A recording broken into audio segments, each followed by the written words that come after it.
T20 world cup champions और 51 रनों से हार, वो भी इतनी एक तरफा।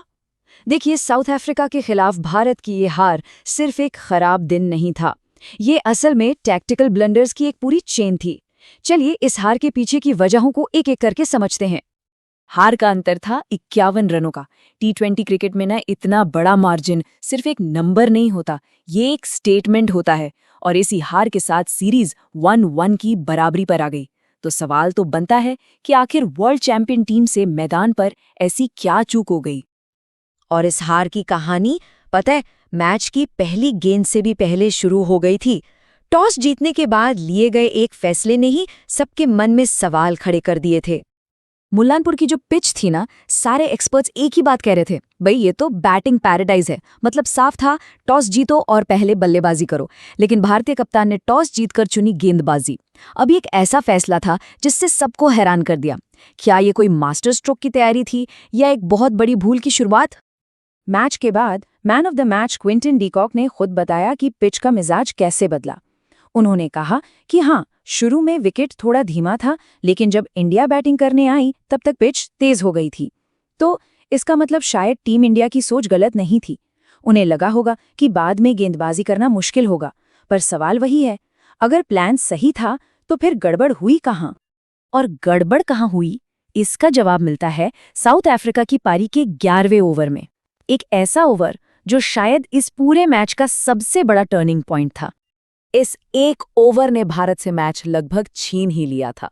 ये 6 गेंदों का ओवर नहीं था, ये 13 गेंदों का ओवर बन गया और इसने मैच का सारा मोमेंटम पलट कर रख दिया। 1 ओवर में 7 वाइड बॉल्स, जरा सोचिए इसके बारे में। ये कोई क्लब मैच नहीं चल रहा था, ये एक इंटरनेशनल T20 था। और अर्शदीप सिंह जैसे क्वालिटी गेंदबाज से ऐसी गलती, मतलब आप मुफ्त के रन साउथ अफ्रीका को तोहफे में दे रहे थे। ये ओवर एक बुरे सपने जैसा था। पहली लीगल गेंद पर छक्का पड़ा और उसके बाद तो जैसे वाइड की झड़ी लग गई।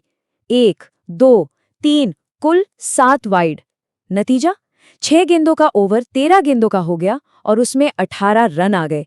बस यहीं से मैच हाथ से फिसलना शुरू हो गया था। और उस वक्त डगआउट में बैठे हेड कोच गौतम गंभीर का चेहरा सब कुछ बता रहा था। उनका गुस्सा साफ दिख रहा था, क्योंकि ये सिर्फ एक गेंदबाज का खराब दिन नहीं था, ये डिसिप्लिन की कमी थी, ऐसी चीज जिसे कोई भी कोच बर्दाश्त नहीं कर सकता। लेकिन अफसोस, गलतियों का ये सिलसिला यहीं रुका नहीं। गेंदबाजी ने तो गड़बड़ की ही, लेकिन बल्लेबाजी ने उस दबाव को और भी बढ़ा दिया। 214 रन के पहाड़ जैसे टारगेट का पीछा करने की कोशिश शुरू होने से पहले ही खत्म हो गई, पावर प्ले में ही। अक्सर कहते हैं ना कि T20 चेस की नींव पावर प्ले में रखी जाती है। यहाँ तो भारत की नींव ही ढह गई, सिर्फ पहले 4 ओवरों में। और इन्हीं 4 ओवर में मैच ऐसी जगह चला गया था जहां से वापसी का कोई रास्ता ही नहीं बचा था। और ये सब हुआ बहुत तेजी से। पहले ओवर की पहली ही गेंद Shubman Gill out, golden duck. दूसरे ओवर में अभिषेक शर्मा आउट। और चौथे ओवर तक आते आते कप्तान सूर्यकुमार यादव भी चलते बने। मतलब टीम की जो बैटिंग की रीढ़ की हड्डी थी, वो सिर्फ 4 ओवर में ही टूट चुकी थी। लेकिन जब सब कुछ बिखर रहा था, तब एक खिलाड़ी था जो अकेले ही लड़ रहा था, तिलक वर्मा। जब सारे बड़े नाम फेल हो गए, तब इस युवा खिलाड़ी ने दिखाया कि दबाव में कैसे खेला जाता है। सिर्फ 27 गेंदों में 50 रन, वो शायद इस पूरी पारी के इकलौते पॉजिटिव थे। और उनकी बल्लेबाजी ने यह भी साफ कर दिया कि पिच में कोई खराबी नहीं थी, रन बनाए जा सकते थे। ये फर्क जरा देखिए, एक तरफ अकेले तिलक वर्मा के 62 रन और दूसरी तरफ भारत के टॉप 3 बल्लेबाज गिल, अभिषेक और सूर्यकुमार, तीनों मिलाकर सिर्फ 22 रन।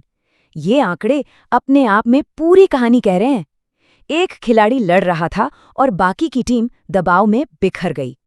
तो इन सब चीजों को मिलाकर देखें तो क्या नतीजा निकलता है? यही कि ये सिर्फ एक खराब दिन नहीं था, ये तो गलतियों की एक ऐसी लड़ी थी जिसने टीम इंडिया को मैच में वापसी का कोई मौका ही नहीं दिया। एक तरफ थी टीम इंडिया, जिसकी गेंदबाजी में डिसिप्लिन नहीं था और बल्लेबाजी दबाव में टूट गई। और दूसरी तरफ थी साउथ अफ्रीका, एकदम क्लिनिकल।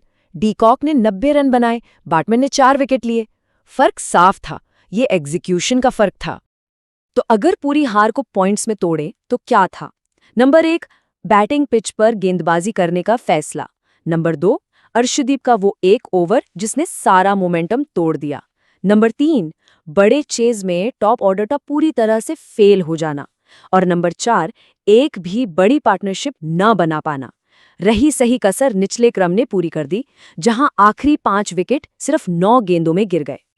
तो आखिर में सवाल यही उठता है, क्या T20 वर्ल्ड चैंपियंस के लिए ये बस एक वन ऑफ बुरा दिन था जिसे भूलकर आगे बढ़ना चाहिए, या फिर ये हार कुछ बड़ी, कुछ गहरी टैक्टिकल प्रॉब्लम्स की तरफ इशारा कर रही हैं? ऐसी समस्याएं जिन पर अगर ध्यान नहीं दिया गया तो आगे बहुत मुश्किल हो सकती हैं।